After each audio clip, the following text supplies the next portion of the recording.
آغا Najaf کی اچانک موت نے مہرالنساء خانم کو مفلوج کر کے رکھ دیا۔ یعنی جو 10,000 کا مشاہرہ حویلی سے آتا تھا، اب اس کی بھی کوئی صورت نہ تھی۔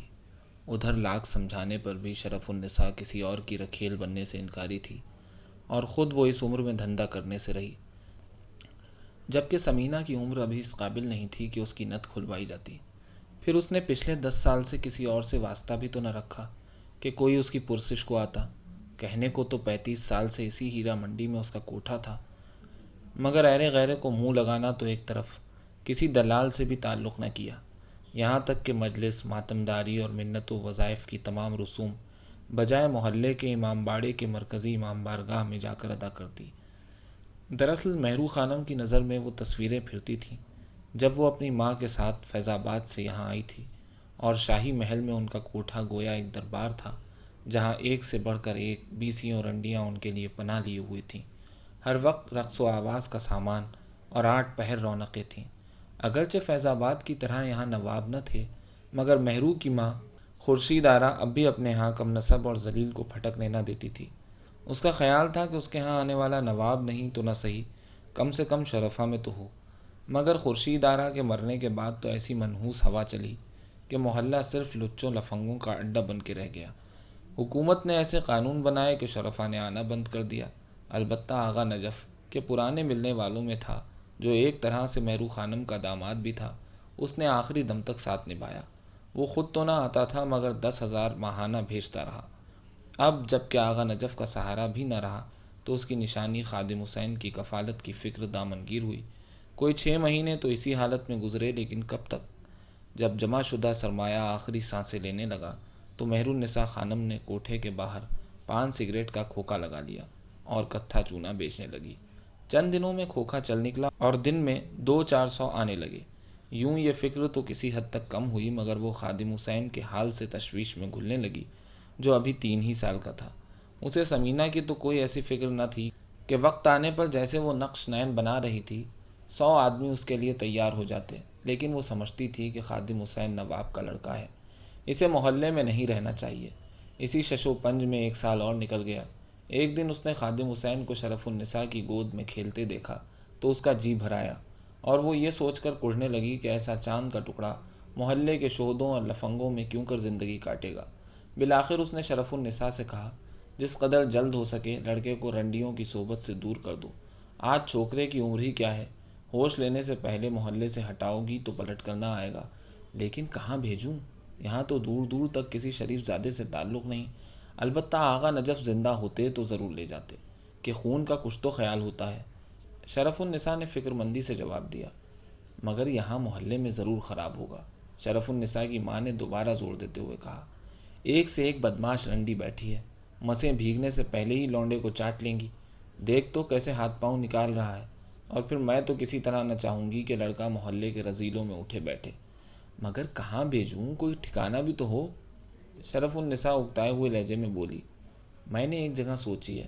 مہرالنساء نزدیک ہو کر کہنے لگی، سید صادق تقی ہے نا، مرکزی حسینیہ امام بارگاہ کا متولی، لڑکے کو اس کی کفالت میں دے دیتے ہیں، خرچہ چپکے سے بھیجتے رہیں گے، وہیں سے مکتب میں جائے اور وہیں رہے، کانوں کان کسی کو خبر نہ ہوگی، خود ہم بھی کم ہی واسطہ رکھیں گی۔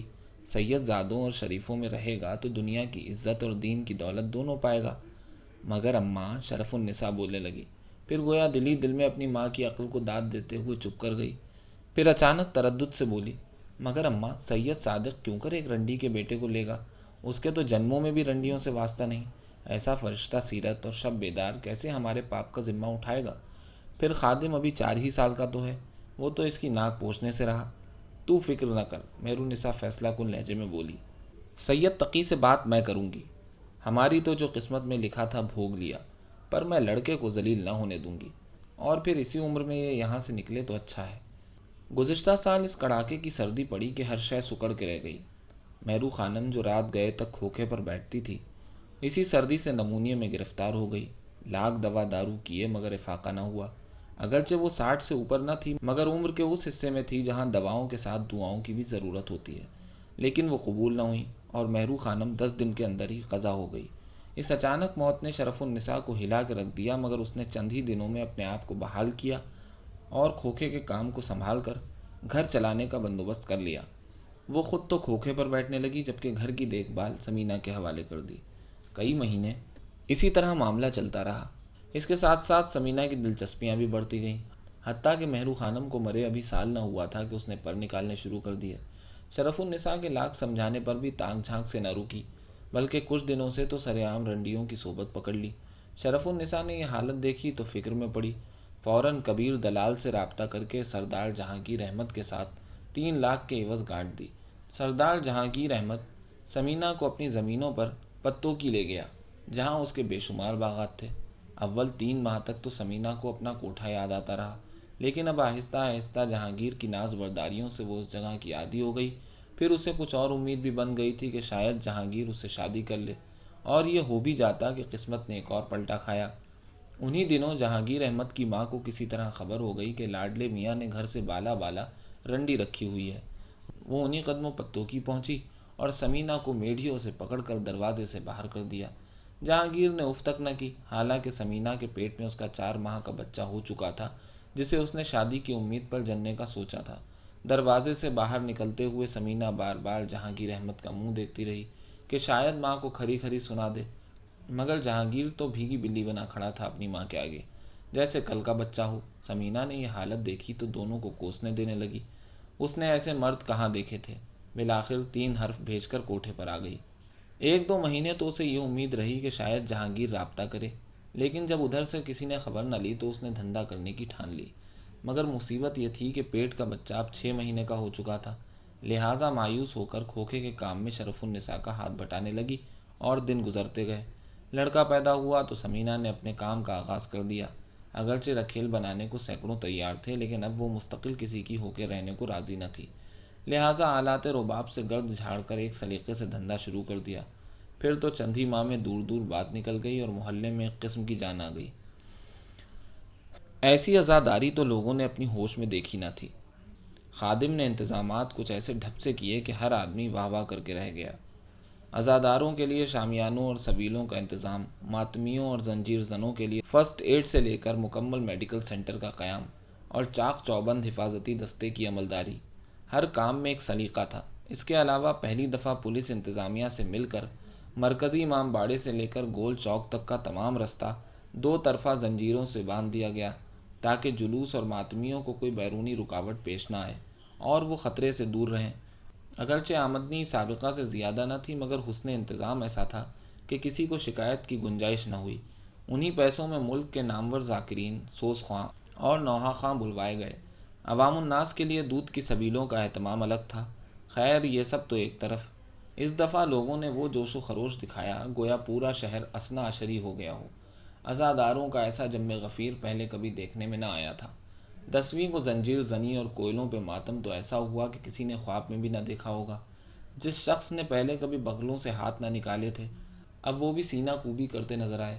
ہر ایک کا خیال تھا یہ سب اسی وجہ سے ہوا کہ انتظام اب کے خادم کے ہاتھ میں تھا۔ یوں تو ہر شخص سید صادق کی وفات کے بعد خادم سے مشورے کے بغیر امام باڑے یا عزاداری کے متعلق کوئی کام نہ کرتا تھا، مگر یہ اہمیت اعجاز رضوی کی شہادت پر اور بڑھ گئی، جب خادم نے اپنی جان پر کھیل کر قاتلوں کا پیچھا کیا اور ایک کو مار گرایا۔ اس عمل میں اس کی اپنی ٹانگ بھی زخمی ہو گئی، جس کی وجہ سے مہینہ بھر اسپتال میں رہا، اور اس دوران کوئی فرد ایسا نہیں تھا جو خادم کے لیے فکر مند نہ ہوا ہو۔ سادات و غیر سادات سب نے اس کی صحت یابی کے لیے دعا کی اور تیمار داری میں کوئی کسر نہ چھوڑی۔ صحت مند ہو کر آیا تو ہر ایک کو بے پناہ خوشی ہوئی، اور اس صلے میں کوثر شاہ نے عزاداری کے انتظامات اسے سونپ دیے، جس کا نتیجہ توقع سے زیادہ اچھا نکلا۔ ذاکر جیسے ہی مصائب کی طرف پلٹتا، سب سے پہلے اسی کا بین اٹھتا اور اس قدر روتا کہ امام باڑے کے در و دیوار لرز لرز اٹھتے۔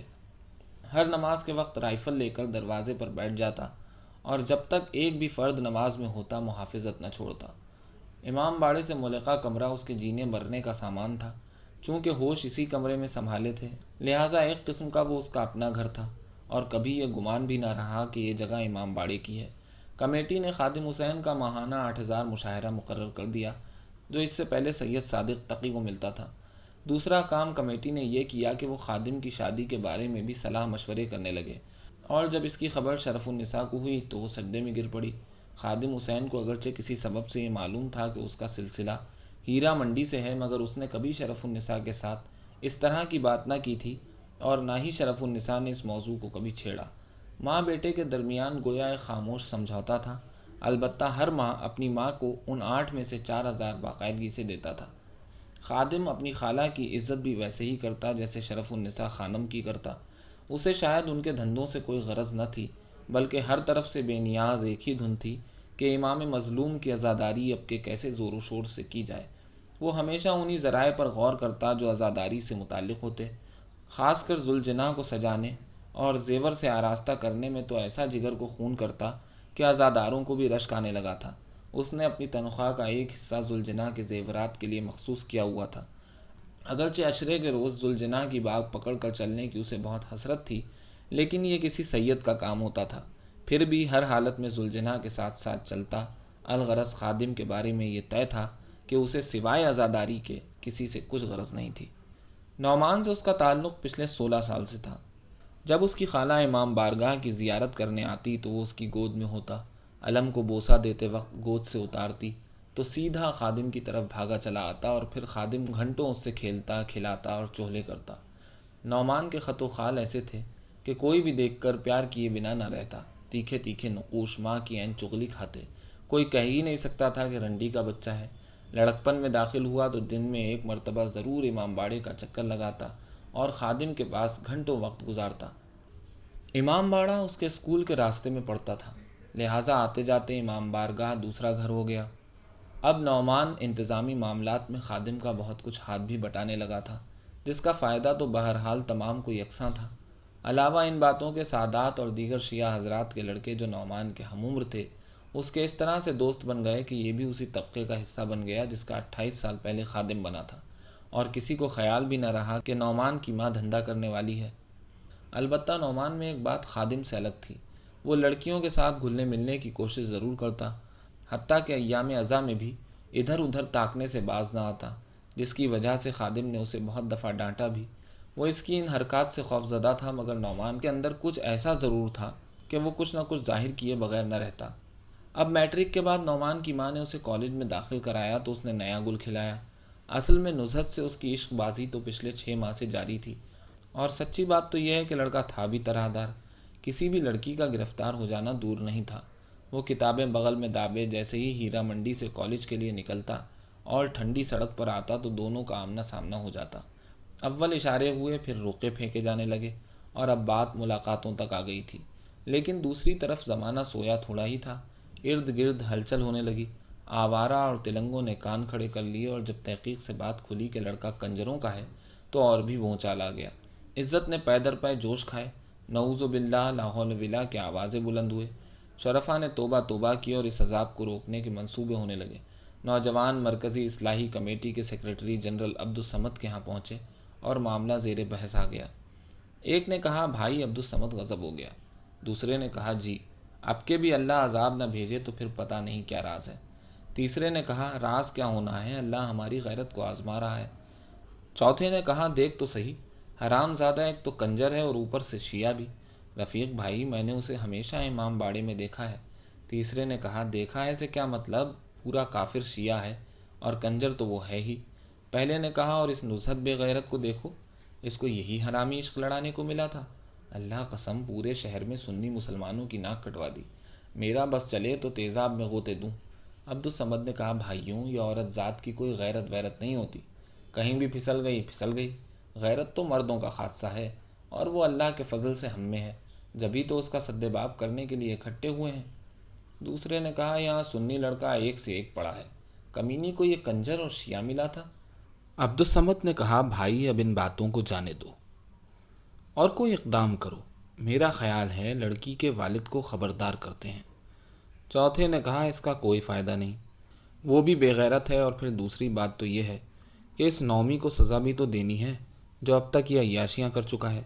دوسرے نے کہا پھر اب کیا کیا جائے، ناک تو کٹ گئی، کوئی ایسا کام کریں جو پورا بدلہ ہو جائے۔ عبدالصمد نے کہا دیکھو بھائی ہم یہ لڑائی 2 محاذوں پر لڑیں گے، ایک پر تم سب اور دوسری پر میں۔ پہلی لڑائی تم لڑو گے، دوسری میں لڑوں گا۔ اور پھر عبدالصمد نے سب کو ہر بات تفصیل سے سمجھا کر رخصت کر دیا، اور خود اہل سنت کے مرکزی صدر مولانا عبد الباری کی طرف چل دیا۔ دوسرے دن سب نے اپنے اپنے کام کو ذہن میں رکھا اور صبح ہی چمنزار چوک پر اکٹھے ہو گئے۔ دیکھ انعام، آج یہ بچ کے نہ نکلے۔ تو شریف کو اپنے ساتھ لے کر بوائز کالج کے گیٹ نمبر 2 پر کھڑا ہو جا۔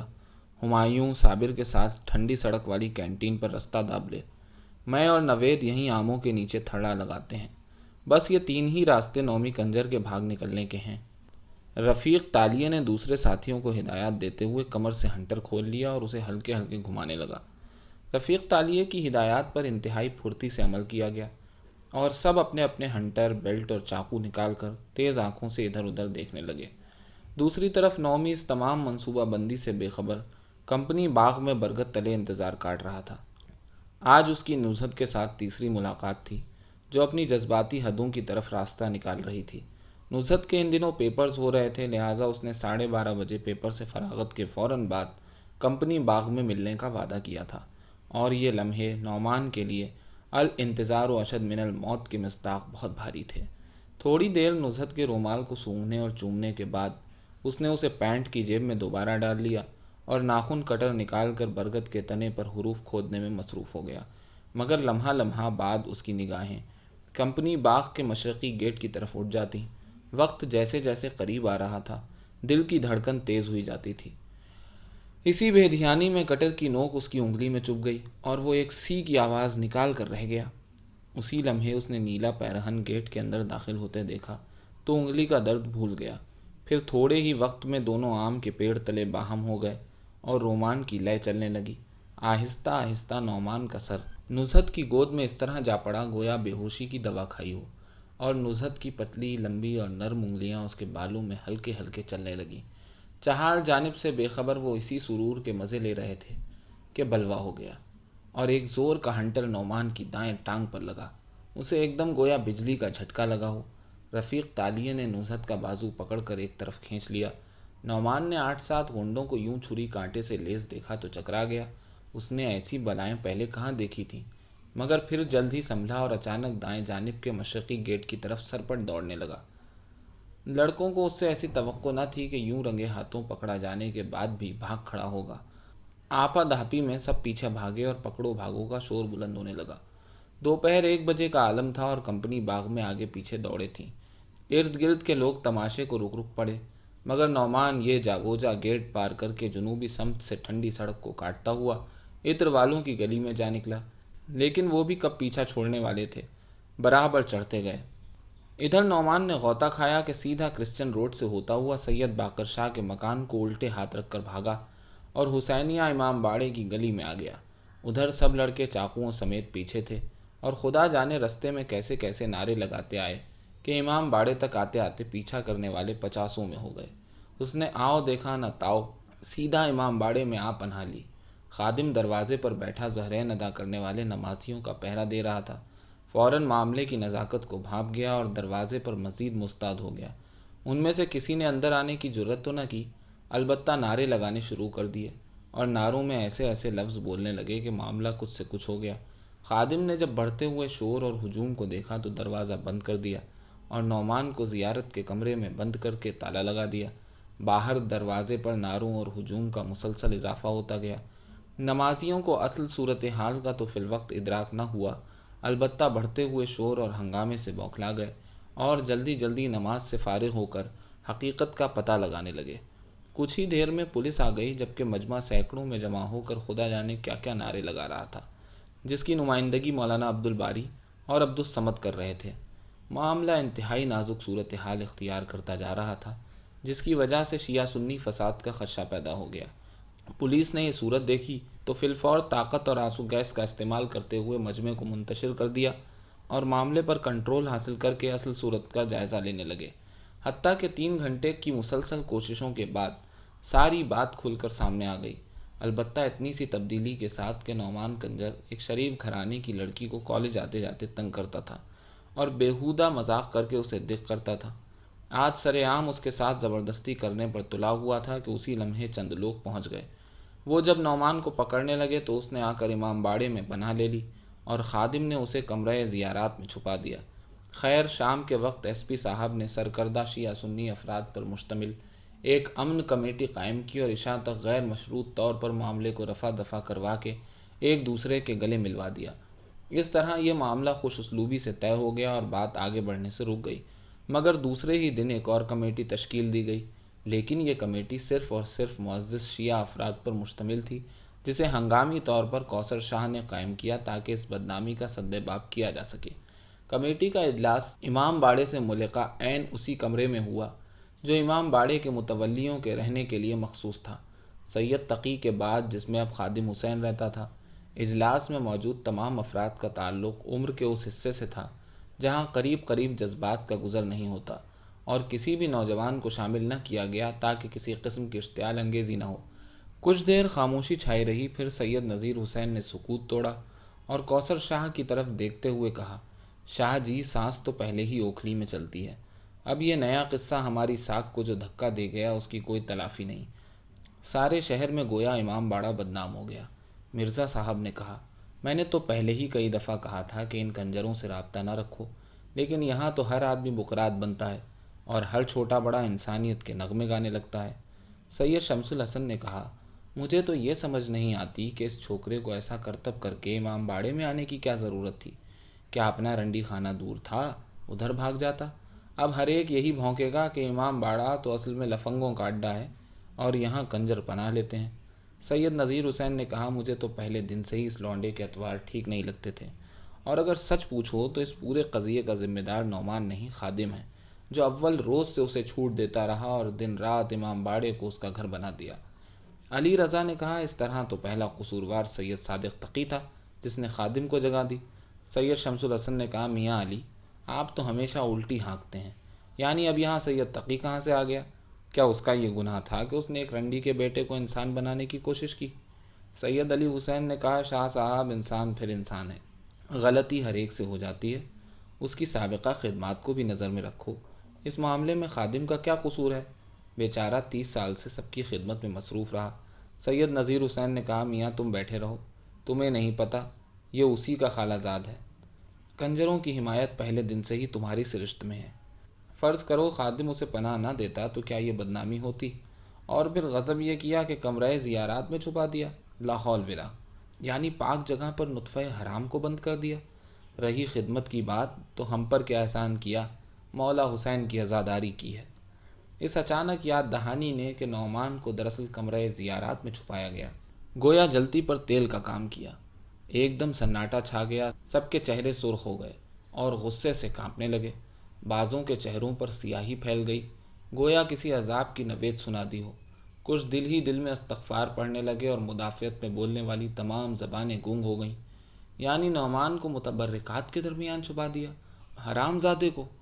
تم سب پر غازی پاک کا غضب نازل ہو، ابھی تک تم اسی فکر میں ہو کہ اب کرنا کیا ہے؟ آغا فیروز الحسن غصے سے کانپنے لگا، اس حرافہ کے بچے کی تو بوٹیاں نوچ دینی چاہیے، بس نکالو، ابھی نکالو ان دونوں کو، اب میں ان کو ایک آنکھ نہیں دیکھنا چاہتا۔ سید کوثر شاہ جو بڑی دیر سے خاموش بیٹھا تھا، تحمل سے پہلو بدل کے بولا، دیکھو بھائی، قصہ تو یہ ہے کہ یہ ایک بڑا نامناسب کام ہوا ہے اور پورے شہر میں شیعہ کی بدنامی ہوئی ہے، جس میں میرا خیال ہے خادم اور نعمان برابر کے ذمہ دار ہیں۔ یعنی غلطی تو ہر ایک سے ہو جاتی ہے، مگر اس طرح امام باڑے کی عزت کو داؤ پر لگانا واقعی گھناؤنا جرم ہے۔ لہٰذا اب آپ کوئی حتمی رائے دے کر فیصلہ کر دیں تاکہ آئندہ کے لیے کوئی سدباب ہو سکے۔ حاجی نذیر حسین نے کہا، میری تو ایک رائے ہے کہ کوے کو دودھ سے 100 سال نہلاؤ، وہ کالا ہی رہے گا، اس لیے اپنی عزت بچاؤ۔ اس طرح 4 گھنٹے کے مسلسل صلاح مشورے سے کمیٹی نے ایک فیصلہ کر دیا جس پر تمام شیعہ معززین اور شرفاء کے دستخط ثبت ہو گئے، اور اسی وقت خادم حسین کو بلا کر فیصلہ سنا دیا گیا۔ اسے بتایا گیا کہ آئندہ اسے مرکزی امام باڑے میں رہنے اور سادات و شرفاء سے ملنے جلنے کی اجازت نہیں، واپس اپنی ماں کے کوٹھے پر چلا جائے۔ جب خادم حسین چابیاں کوثر شاہ کے حوالے کر کے امام باڑے سے نکلا تو اسے ایسے لگا جیسے اس پر عذاب نازل ہو چکا ہے۔ شرف النساء کے کوٹھے پر پہنچا تو ایک بار یہ سوچ کر رک گیا کہ اسے تو ہیرا منڈی میں رہنے کے آداب ہی نہیں معلوم۔ تھوڑی دیر خالی اس ذہن کھڑا رہا، پھر بھاری قدموں سے آہستہ آہستہ کوٹھے میں داخل ہو گیا اور اپنا سر شرف النساء خانم کی گود میں رکھ کر دہاڑے مار مار کر رونے لگا۔